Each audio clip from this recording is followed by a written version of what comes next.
Good morning dear बच्चों मैंने आपको पिछले संडे जो दिया था वो दिया था पजल्स एंड रिडल्स के कुछ 3-4 क्वेश्चन दिए थे। मुझे उम्मीद है ये आपने कर लिए होंगे। चलो आज अब अपना जवाब मैच करो। देखो, पहला है Irfan mother is twice as old as him. तो इरफान की जो माँ है जितनी इरफान की आज एज है वो उससे दुगनी है। ठीक है, जो इरफान की आज एज है उससे वो दुगनी है उसकी माँ की एज। और she is also 20 years older than him, और वो 20 साल उससे बड़ी है। ठीक है, इरफान की एज और उसकी माँ की एज में बीच में 20 साल का गैप है, 20 साल का फ़र्क है। तो guess the age of Irfan and his mother. तो इसमें हम क्या करेंगे, देखिए इसका आंसर हम कैसे निकालेंगे। इरफान की माँ की एज कितनी है? मदर्स एज ट्वाइस है ना, दुगनी है ट्वाइस इरफान्स एज, है ना। ठीक है, अच्छा इसका मतलब हुआ, और वो उससे उसमें और उसमें गैप कितनी है? गैप बिटवीन एज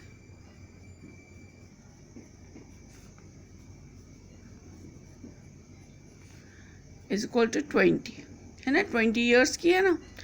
तो अब इसका मतलब हुआ जब इरफान पैदा हुआ था, इरफान ने जब जन्म लिया था उसके टाइम उसकी माँ 20 ईयर्स की रही होगी। ठीक है, तो हम ये 20 इधर लिखेंगे क्योंकि इरफान के जन्म के टाइम उसकी माँ 20 रही होगी, क्योंकि उसकी और उसकी एज में 20 साल का फ़र्क है। वो तब भी हो सकता है जब इरफान की माँ 20 साल रही होगी और इरफान पैदा हुआ होगा, तो इसलिए उनकी एज का फ़र्क आ गया 20 साल। और आज जो इरफान की एज है उससे डबल है उसकी माँ की एज। ठीक है, तो वो हो गया इंटू 2 इस, तो वो हो गया 40। तो mother's age is equal to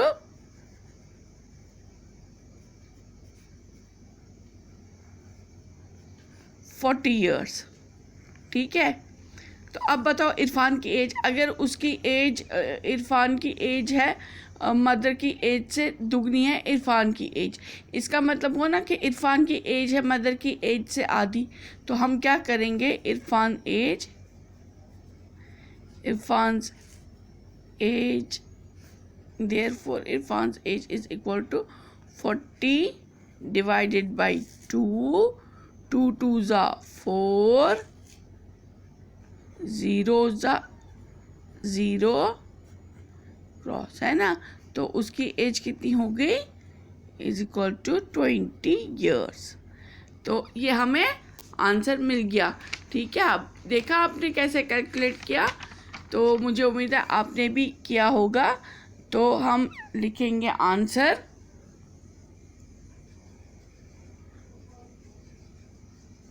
mother's age is equal to 40, Irfan's age equal to 20 years. ठीक है, 20 ईयर्स। अच्छा, अब है दूसरा वाला question. February has 28 days and every fourth year is a leap year. So on that year it has 29 days. Why is it so? हाँ, ये अब क्वेश्चन बताइए आप कि फरवरी के हर साल फरवरी के 28 दिन आते हैं और लीप ईयर के टाइम फरवरी के 29 दिन आते हैं, ये क्यों होता है? ये देखिए, एक साल कितने दिनों का होता है? 1 year is equal to 365 and days and 6 hours। ठीक है, हो गया 6 hours। अब दूसरे साल क्या आएगा? 365 and 6। तीसरे साल 365 and 6। चौथे साल क्या आएगा 365 एंड 6। अब ये बताओ आप, पहले साल का 6 घंटा, ठीक है, जब पहले साल 365 डेज है और 6 घंटे हैं, ठीक है, अगले साल भी वही 365 डेज होंगे और 6 घंटे होंगे, तो ये 6 घंटे और ये 6 घंटे कितने हो गए 12 घंटे, ठीक है। अब तीसरे साल फिर आएगा 365 डेज और 6 घंटे, तो अब यहाँ पर आ गया 12, अब ये वाला 6 ऐड होगा, ये हो गए 18 घंटे आ गए। तीसरे साल 365 डेज और 18 घंटे हो गए।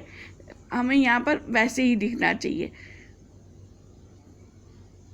असल में एक साल का ये दूसरे साल ये 12 घंटे हो जाता है, तीसरे साल ये 18 घंटे हो जाता है। तो चौथे साल जब ये 6 घंटे इसमें मिलेंगे तो कितना होगा 8 और 6 हो गए 14, 14, 4 लिखा 1 आ गया कैरी 1 और 1 2 24, तो ये बनता है 24। तो 24 आवर्स का कितना होता है, एक दिन होता है। तो इसलिए जब लीप ईयर आता है, चौथा साल आता है, तब इसके साथ तब ये 365 डेज नहीं होते हैं, वो होता है बराबर किसके 366 डेज के, ठीक है।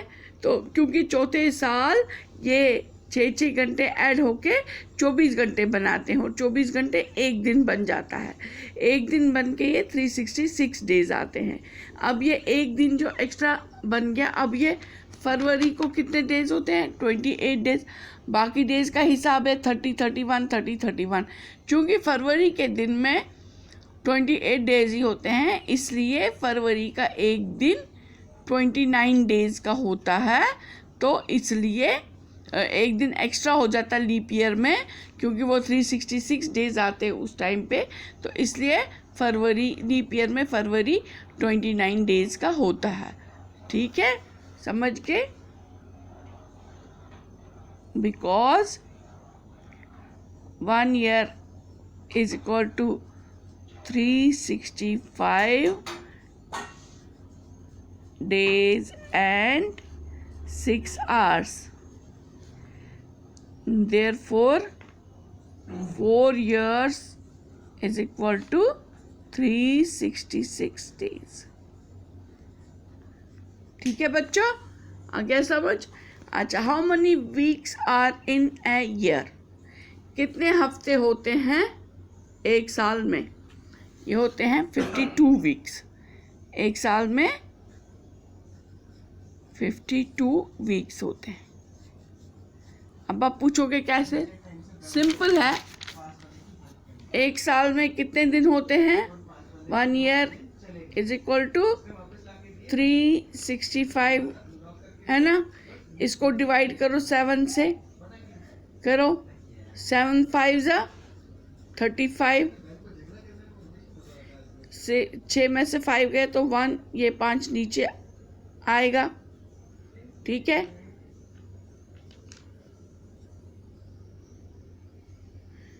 7 2 14,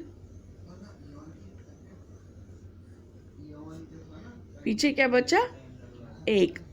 तो अब हमें कितने वीक्स मिलते हैं, 7 से हमने क्यों डिवाइड किया, क्योंकि एक हफ्ते में 7 दिन होते हैं, तो 7 का एक ग्रुप बनता है, 7 का एक हफ्ता बनता है, इसलिए हमने 7 से इस सारे दिनों को, जितने भी एक साल में दिन होते हैं, उनको डिवाइड किया। उनको जब डिवाइड किया तो हमें मिला 52 आंसर और एक रिमाइंडर, ये जो है ये एक दिन आता है, हो गया 52 वीक्स एंड 1 डे, ठीक है। तो ये हम आंसर हमने लिखा वही 52 वीक्स एंड 1 डे। तो मेन हमारा कितने हफ्ते होते हैं एक साल में, 52 वीक्स, ठीक है बच्चों। अच्छा, अब हमें यह है find the single 2 digit number which makes it complete. हमें एक ही ऐसा 2 डिजिट वाला नंबर ढूंढना है जो एक ही 2 डिजिट नंबर वाला है, वो चारों में फिट होता है, चारों में वही आता है। तो अब कैसे देखेंगे हम क्या करेंगे, हमें एक बेसिक नंबर है, हम 5 + 21 कितना होता है, 5 + 1 6, 2 ऐसे ही 26। या तो आप चाहो आप हाथ पे भी कर सकते हो, जैसे 26 है आपके पास, आप हाथ पे काउंट करो जब तक आपको 39 नहीं आता है, लेकिन काउंट आपको 27 से करना है। 26 है ना, 27, 28, 29, 30, 31, 32, 33, 34, 35, 36, 37, 38, 39। ठीक है, यहाँ तक आ गया 39। तो ये कितने हो गए, 1 2 3 4 5 6 7 8 9 10 11 12 और 13। तो 13 डेज ये आते हैं। ठीक है, तो एक का निकला। तो अब आप देख लीजिए इसको 26 को, अब ये वाला 13 प्लस करो, क्या 13 हो गया, 6 + 3 9, 2 + 1 3, आ गया 39 आपका। अब ज़रा ये 13 है यहाँ पर, ये 13 यहाँ पर लिखेंगे। अब करो आप 13 + 6 + 20, 6 + 3 9, 2 + 1 3, 39 आ गया इधर भी। अब इधर करो 13, 7 + 13 हो गया 20, देखो 13 7 19, 7 + 3 हो गया 10, 10 + 9 हो गया 90, 9 लिखा 1 आ गया कैरी, 1 + 1 + 1 हो गया 3, आ गया 39। अब यहाँ पर 13, यह है सिंपल। चलो ये भी मैं आपको ऐसे करके दिखाती हूँ, 13 और 14, 3 और 2 5, 5 और +4 9, 1 1 1 हो गया 3, 39 आ गया फिर से 39। अब आप इसको दूसरे तरीके से भी कर सकते हो। एक तो मैंने हाथ पे सीधे 26 तक, ये दोनों को मिला के हमें 26 आया था, फिर हमने 39 तक काउंट किया, देखा 13। या तो फिर जो ये 26 आया था इसको माइनस करेंगे इस 39 से, तो वो भी हमें 13 ही मिलेगा। अब देखो 39 - 26, 9 में से 6 तो 3, 3 में से 2 तो 1, आ गया यहाँ पर भी 13, तो इसलिए ये आंसर 13 है। ठीक है बच्चों, समझ में आ गया?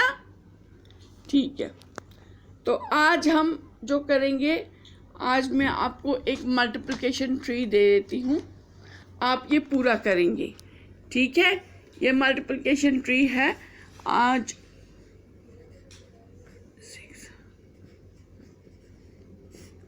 तो ये मल्टीप्लिकेशन ट्री है, यहाँ पर जैसे 12 दिया है तो आपको वो देखना है, मल्टीप्लाई करके वो नंबर्स देखने हैं जिन दोनों को मल्टीप्लाई करके हमें 12 मिलता है ना।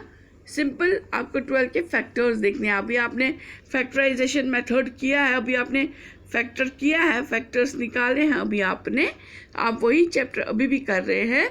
तो ये सिंपल वैसे ही है कि 12 के आपको फैक्टर्स देखने हैं। कैसे देखोगे? अब जैसे यहाँ पर 10 का इन्होंने दिखाया है, कैसे 5 2 = 10, 2 5 = 10, 5 2 = 10, 10 1 = 10, है ना। अब एक और यहाँ पर इन्होंने करके दिखाया है 80 का, 8 10 = 80, 4 20 = 80, 2 40 = 80, 1 80 = 80 और 16 5 = 80। देखा, अब इतने इसमें और भी हो सकते हैं, लेकिन इन्होंने अभी इतना ही, जितने यहाँ पर गैप थी, जितने यहाँ पर ये लीव्स बनाई थी, उतने लीव्स ही करने हैं आपको। ठीक है बच्चों, तो आप ऐसे ये करोगे, सारे क्वेश्चन सारे ये देखोगे। मैं नज़दीक से इसका वीडियो बना लेती हूँ, तो आप ये देख लेना, ये सारे आप कर लेना। और जब नेक्स्ट संडे आएगी मैं फिर से आपको पजल्स एंड रिडल्स का दे दूँगी क्वेश्चंस, तब इसका आंसर भी मैं बताऊँगी और आप अपने आंसर्स के साथ टैली कर लेना। ठीक है बच्चों, ये देखो, ये 12 का आ गया, 18 का आ गया, 35 का आ गया, 24, फिर 36, फिर 45, 80 का सॉल्व किया हुआ है और 10 का भी सॉल्व किया हुआ है। ठीक है बच्चों, okay bye, take care, stay home, stay safe.